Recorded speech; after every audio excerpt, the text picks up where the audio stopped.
Dr. EMOTO has conducted another interesting experiment. He placed rice into 3 glass beakers and covered it with water. And then every day for a month, he said, "Thank you" to one beaker, "You're an idiot" to the second,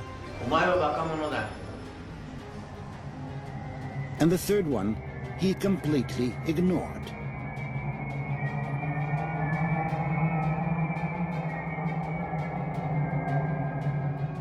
After 1 month, the rice that had been thanked began to ferment, giving off a strong, pleasant aroma.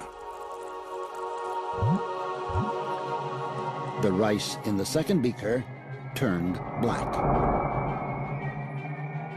and the rice that was ignored began to rot. Dr. EMOTO thinks that this experiment provides an important lesson, especially with regard to how we treat children.